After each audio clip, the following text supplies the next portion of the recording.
Hey everybody, and welcome to another edition of Board Games Hitting My Table. This is where I talk about all of the games that I have played over the last couple of weeks. This episode covering the second half of June 2024. Now, to be honest, these are, I believe, all games that I acquired during the UK Games Expo or around that period. So these are games that I have talked about quite a lot recently because I am trying to rack up those plays to solidify my thoughts on them. Now, before I get started on these games, I want to give a shout out to the show's sponsor, KIENDA.co.uk, who are my go-to online retailer. And if you use the link in the show notes or the QR code, then you can get 5% off your first order.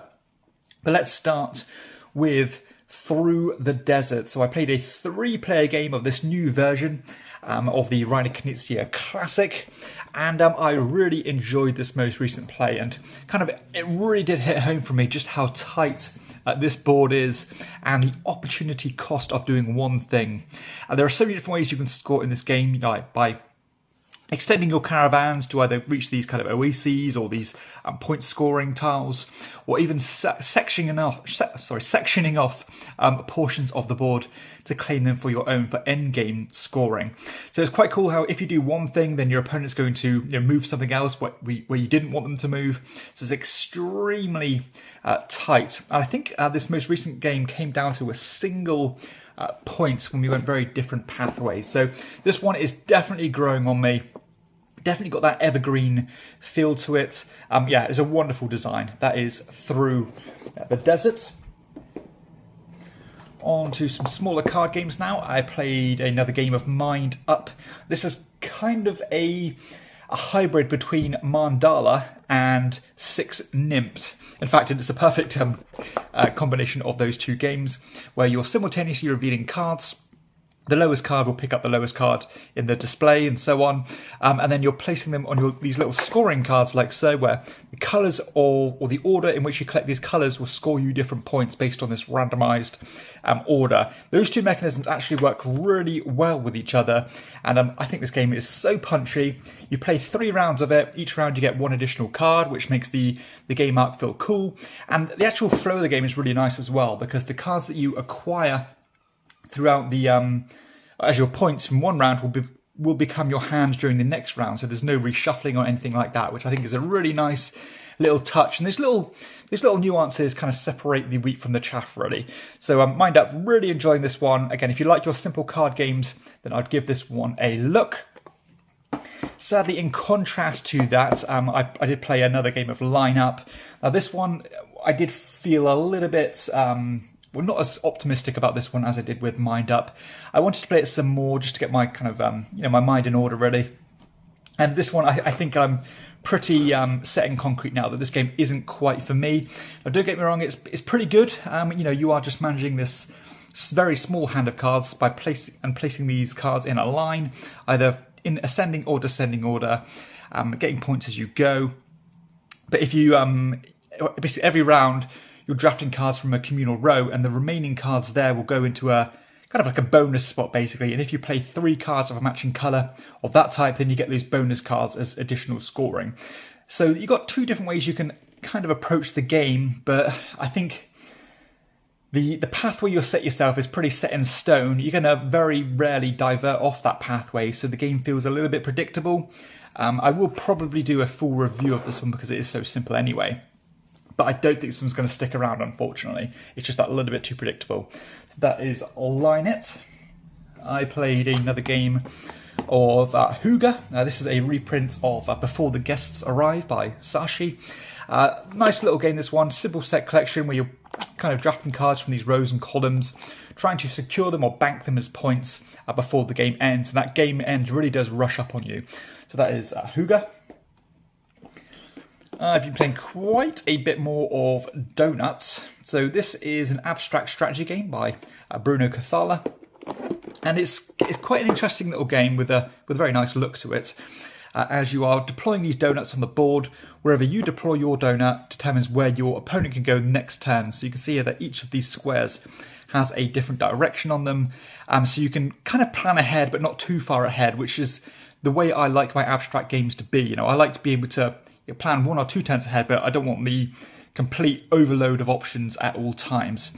And this twist on this game is that if you kind of nestle one of your pieces in between your opponent's two pieces or multiple pieces, then you'll flip them over to your colour. So for example, if this white piece wasn't here and then I placed one in there, then these two bookheads would flip over to my colour as well. Therefore I'd create a row of 5 and I'd win the game immediately. Very punchy, only 10 to 15 minutes.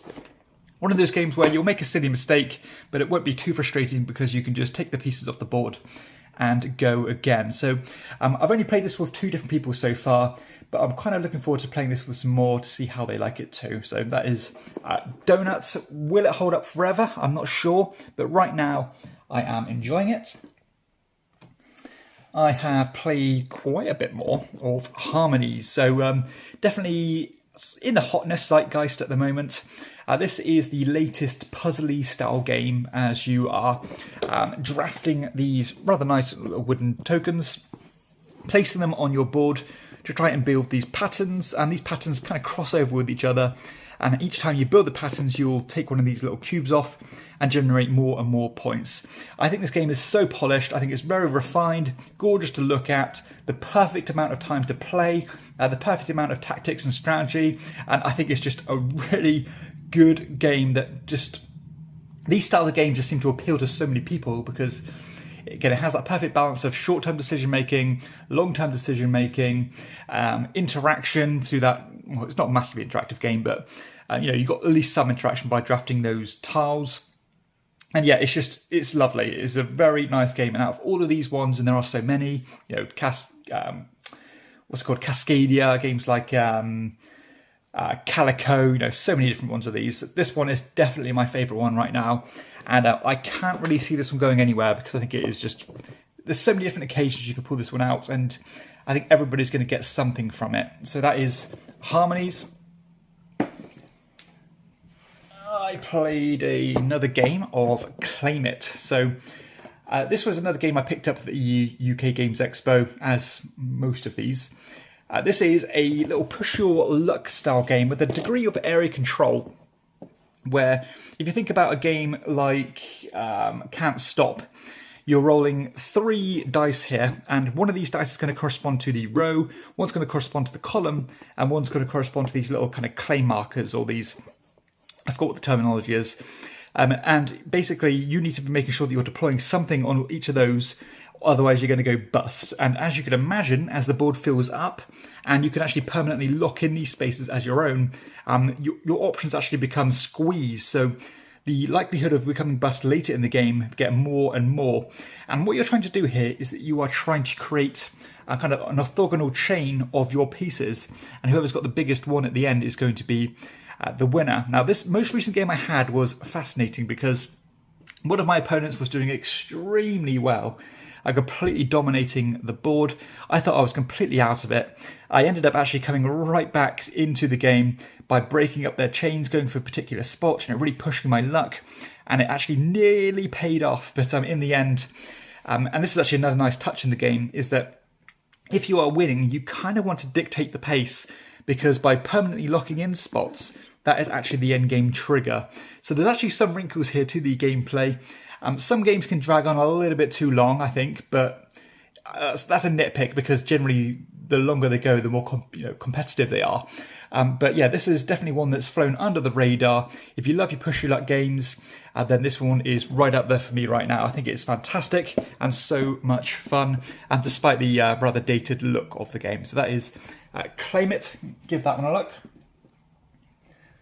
I played another game of Babel. So this is a Uwe Rosenberg game, believe it or not. It's a pretty nasty one. I definitely consider it quite mean, even though it is a head-to-head style game, as you are managing a hand of cards, deploying them onto these different locations, trying to build these pyramids and activate the powers of the cards that you've deployed. These cards will do things such as destroying your opponent's pyramids or stealing the top level, things like that. As you can imagine, as you really do get into the faces of your opponent and start wrecking their stuff, which is definitely the vibe of the game. But there's some cool decisions to be made here. I love the hand management. I think maybe the only nitpick I have about the game is that each round there's going to be 2 of these pyramid cards that come out. And sometimes they can come out in a way that you can't really do much with them because there's no way you can deploy them. So yeah, that can sometimes be a bit frustrating, but there's normally a way around it through the powers of these different cards. But when I first played this one, I was like, yeah, I like it, but I'm not sure if I love it. I've played it some more now, and I'm confident enough to give it a commendation because I think it's dated really well. It feels like those classics games like, you know, Battle Line or Lost Cities. It feels somewhat similar to those, but also distinct in its own right. So yeah, love this one. Probably my favourite Uwe Rosenberg game at the moment. That is Babel. On to another abstract strategy game now. I played some more Devon. So Devon, definitely a highly revered abstract strategy game, as you and your opponent are trying to create these stacks of these discs. And depending on the height of those discs, that's going to show how many spaces they can move, but you always have to land on somebody else. So as you can imagine, even though there are quite a few of these pieces deployed on the board, your options do quickly run dry. But the twist on this game is that your stacks always have to lead back or connect to a red piece, otherwise they are wiped off the board, meaning there's some potential to catch your opponent off guard and, you know, wipe a lot of the board off in a single maneuver, which is definitely one of the fun parts of the game. Now, I love the flow of this one. It's so crisp, it's so clean. My only kind of nitpick is that the actual initial setup and the deployment feels a little bit random to me. I'm not really going to think too much about it, and I'm sure it doesn't massively determine the outcome of the game. I'm sure it will, maybe if you go into the nitty-gritty, but as long as you spread your pieces enough, they'll probably work out okay. But I love the gameplay, and this one definitely has the depth, that's for sure. That is Devon. Another recommendation for me with that one. And I've got another couple of games to talk about that I don't have copies of here. The first one being Cascadero. So I have recently done a full review of Cascadero, kind of Knizia's latest route building style game. If you want full details, go look at that review. But ultimately, I thought it was a little bit too, a little bit too convoluted, a little bit too clunky for my taste when it comes to a Knizia game. I really wanted to love it because it looks so fantastic. And the last game I'm talking about is Big Top. So this is a very small box auction game that my friend has. Has quite a cool twist on a quite a convoluted or bloated genre of games, where when you are bidding certain values, then you're actually populating your cards you've acquired.